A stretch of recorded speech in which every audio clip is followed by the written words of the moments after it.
If current trends continue, more than 342 million women and girls could be living in extreme poverty by the year 2030. Therefore, it has never been more urgent to advance women's economic empowerment.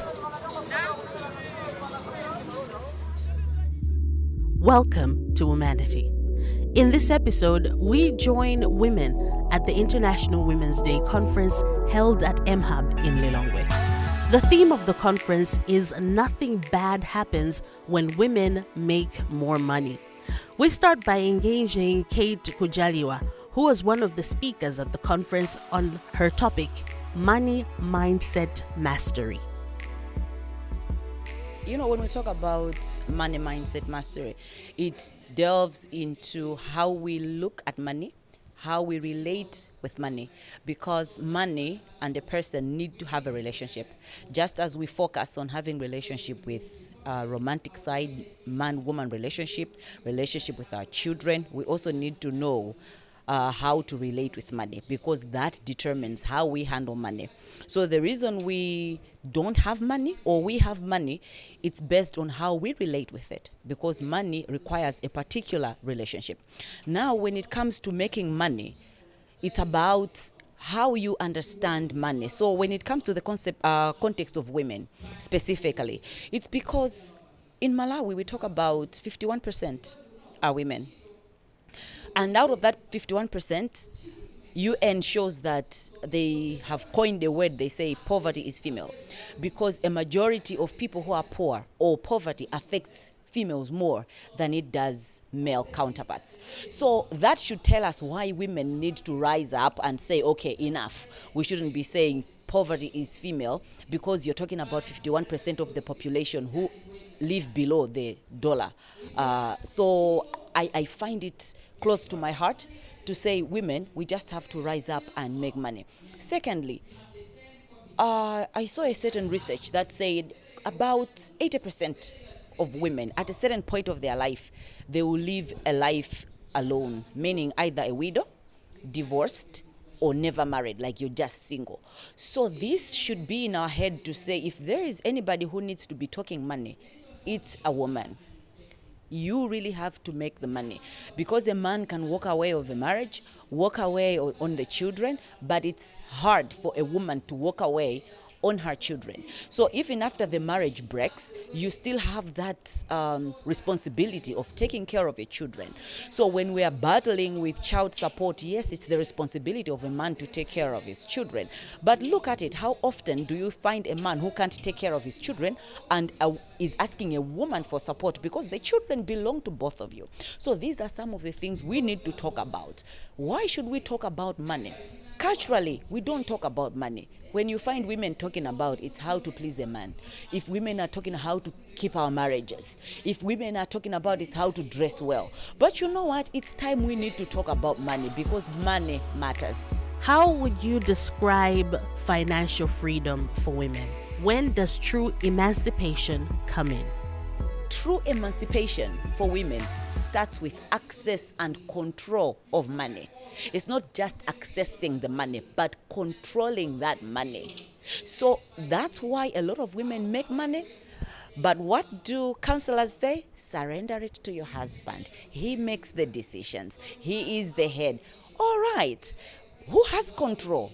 Who has control is the one who is running the issue. So I will not dive deep into that because I know people understand these things differently. But I'm here to urge all ladies to say, you know what, you need to have to master how to manage money. It starts with making money. Women, learn how to make money. How am I going to make money? There are so many avenues of making money. You can be employed, you can be a businesswoman. And we should commend, we're seeing a lot of women coming up, rising up to do business. And even back in the day, we would see our parents, kugulisa makala, timate, emba, all these different small things. But now it's time to expand.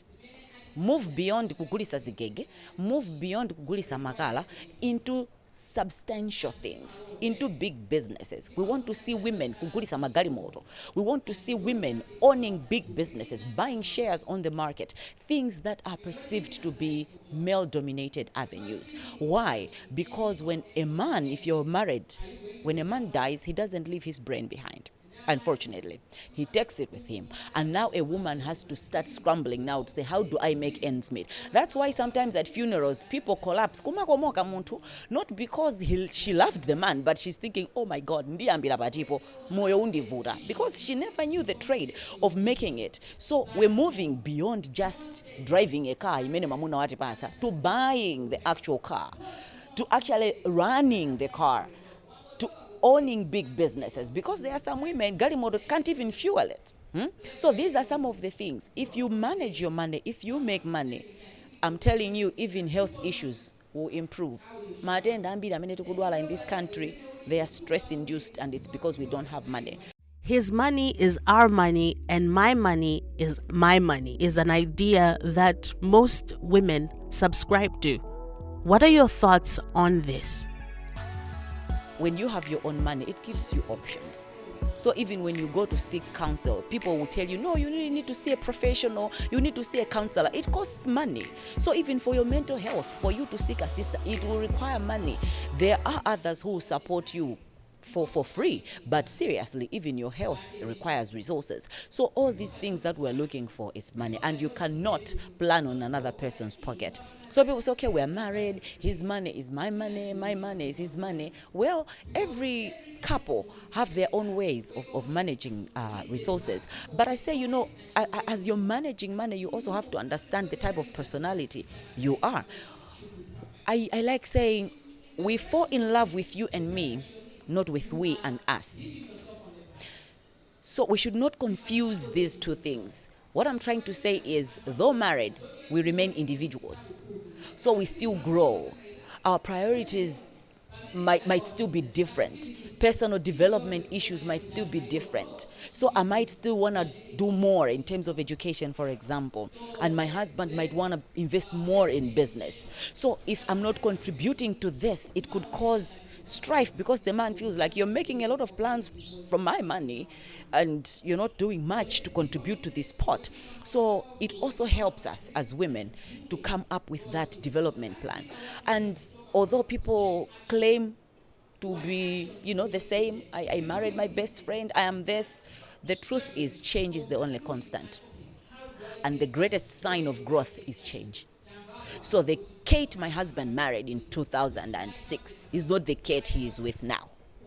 And these are things people need to be confident and comfortable to talk about.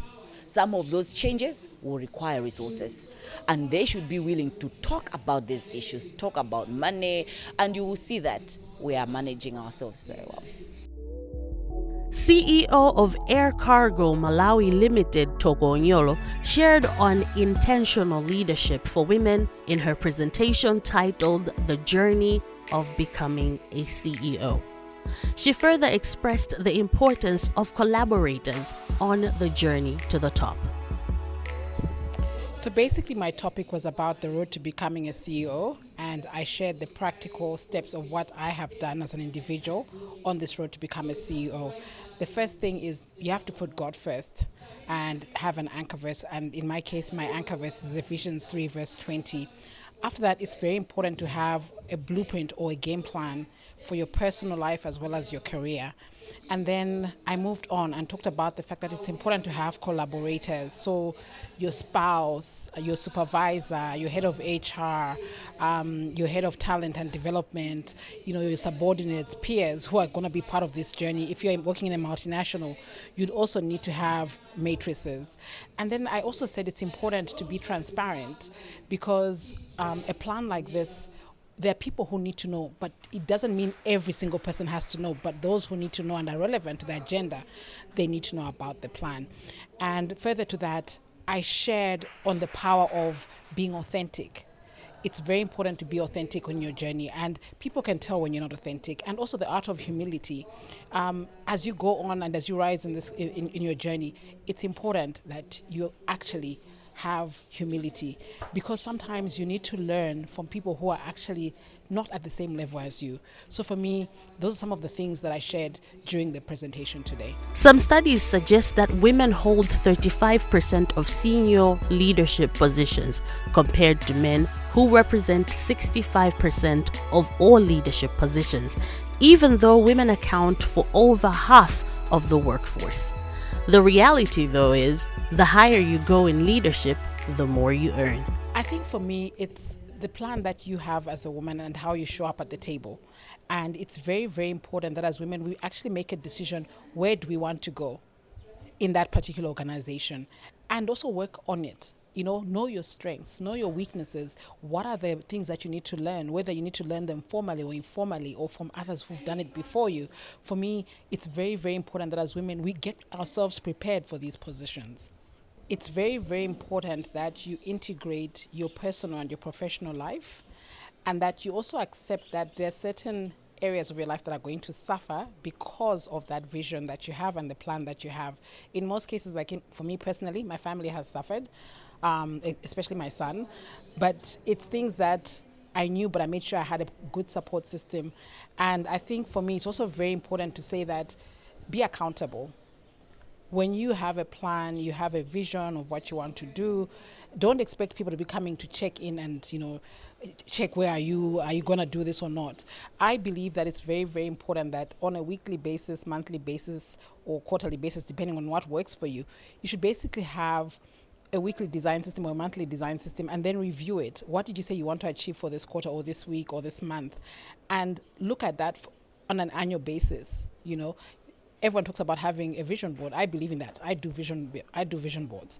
And the reason why I do them is because I want to be able to say on a quarterly basis, on a monthly basis, on a weekly basis, see how far am I? Are there tweaks that I need to make?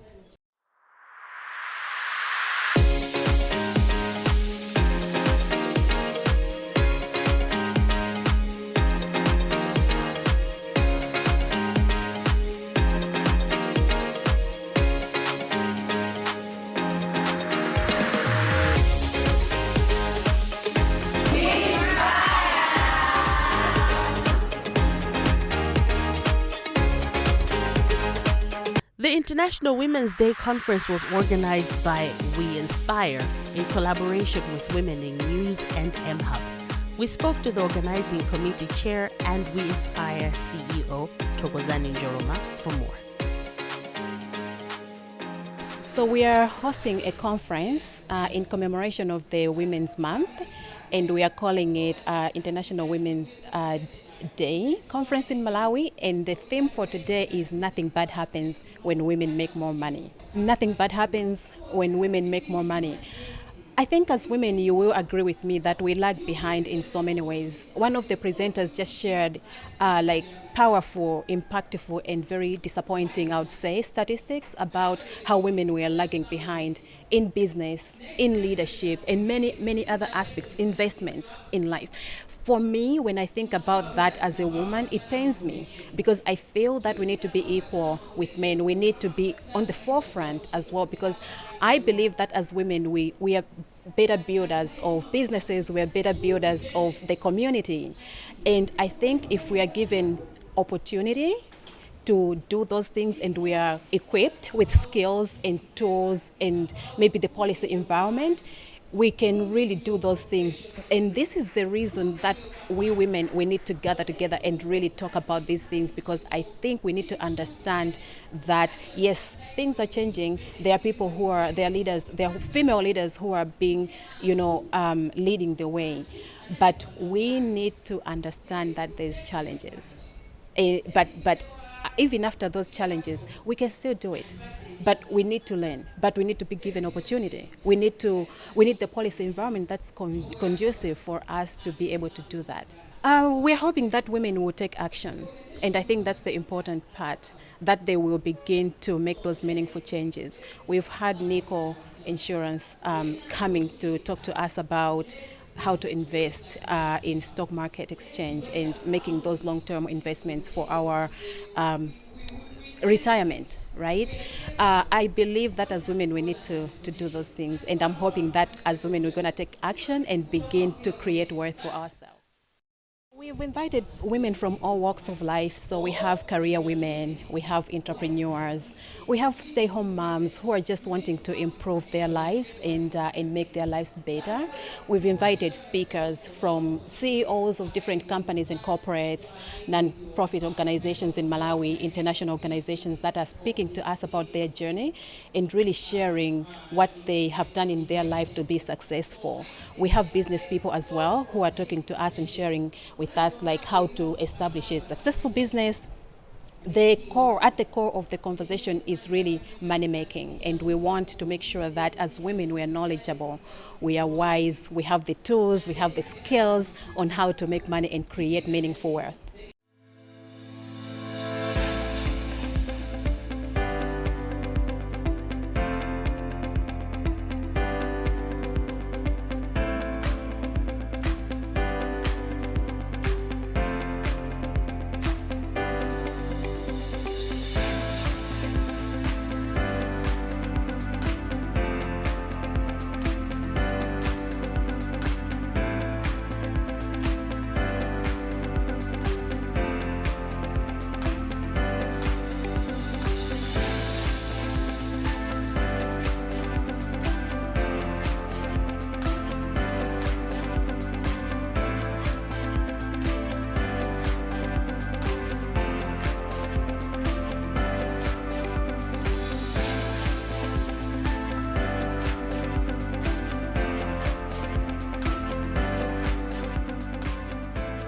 This year's International Women's Day theme was Invest in Women, Accelerate Progress.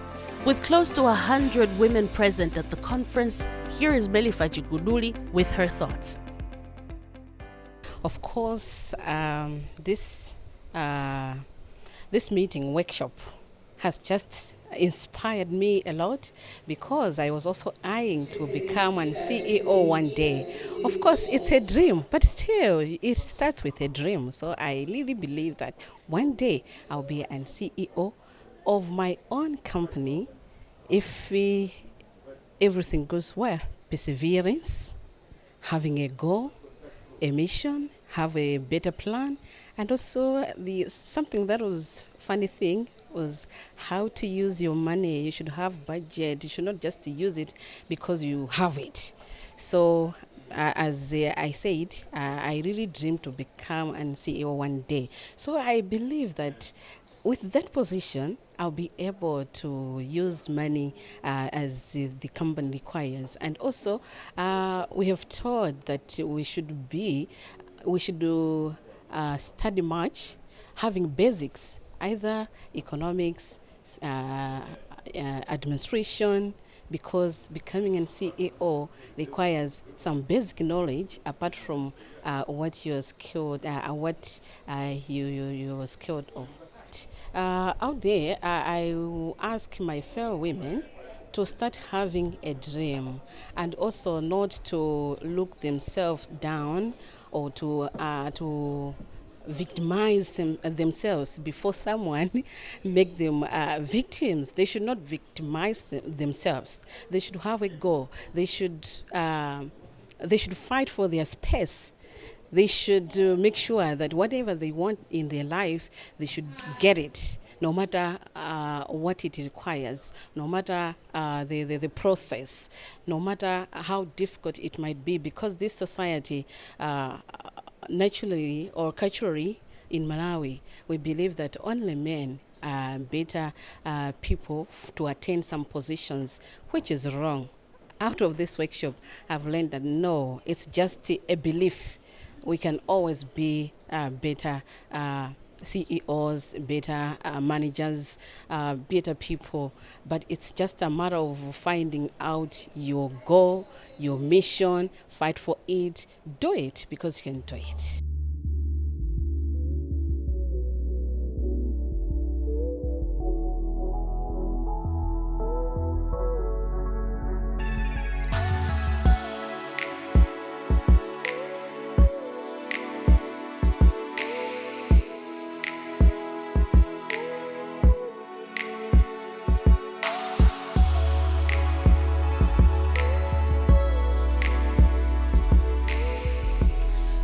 There's a scripture that says the love of money is the root of all evil. I think it's 2 Timothy 6, if I'm not mistaken. But the Bible also says money answereth all things. That's Ecclesiastes 9. Now we need to reconcile the two. How do we begin to take this and use it to our advantage? So it's because mindset has been told that money is evil. When women have money, they become rude. When women have money, they don't listen to their husbands. You know what? Nothing bad happens when women have money. When women have money, they have alternatives. So it is people who want to abuse women, who will say women with money don't listen. Women with money. It's because she will ask why. Because people want to manipulate and they want to control. Because true emancipation for women starts with access and control of money. It's not just accessing the money, but controlling that money. So that's why a lot of women make money. But what do counselors say? Surrender it to your husband. He makes the decisions. He is the head. All right. Who has control? Who has control is the one who is running the issue. So I will not dive deep into that because I know people understand these things differently. But I'm here to urge all ladies to say, you know what, you need to have to master how to manage money. It starts with making money. Women, learn how to make money. How am I going to make money? There are so many avenues of making money. You can be employed, you can be a businesswoman. And we should commend, we're seeing a lot of women coming up, rising up to do business. And even back in the day, we would see our parents, kugulisa makala, timatemba, all these different small things. But now it's time to expand. Move beyond kugulisa zigege, move beyond kugulisa makala into substantial things, into big businesses. We want to see women kugulisa magari moto. We want to see women owning big businesses, buying shares on the market, things that are perceived to be male-dominated avenues. Why? Because when a man, if you're married, when a man dies, he doesn't leave his brain behind. Unfortunately, he takes it with him. And now a woman has to start scrambling now to say, how do I make ends meet? That's why sometimes at funerals, people collapse. Not because she loved the man, but she's thinking, oh my God, because she never knew the trade of making it. So we're moving beyond just driving a car, to buying the actual car, to actually running the car, owning big businesses, because there are some women, Garimodo can't even fuel it. So these are some of the things. If you manage your money, if you make money, I'm telling you, even health issues will improve. In this country, they are stress-induced, and it's because we don't have money. So because of all these stresses, people don't want to talk about the one thing that can cure all these diseases, all these BPs, all these mental illnesses. It's money. It's a money issue. It's very, very important to talk money. And for most of us, we're learning this right now after we're already grown. But let's create this culture to talk to our kids about money. When they ask for things, let them know money doesn't grow on trees. You just can't wake up and say, I want PS7, I want PS5, I want PS3. Where is it coming from? So we can spoil our children. As parents, we can provide if and when, but do not deprive them of the lessons, of the process that money is supposed to be made before it's spent. And then we also need to appreciate that we're in a global village. This global village has exposed us to a lot of things, but it has also come with its own negative things. For example, the old days it used to be, Mrs. Jones, our neighbor. But now it seems like you're neighbors with people in Texas, where you've never been. On Instagram, you're feeling the pressure of people who are in Japan. You're feeling the pressure of life, and you feel like you want to live like you're in California, but you're in Malawi, you're in Intandire. So you really have to understand your reality. You have to understand and say, okay, where is this pressure really coming from? Is this pressure coming from within or from external? And we need to manage that, because the more we try to strive and live to the expectations of Instagram and Twitter, it's bringing in more stress. Ladies, let us invest in ourselves, aspire for more, and actively pursue the dream. Until next time.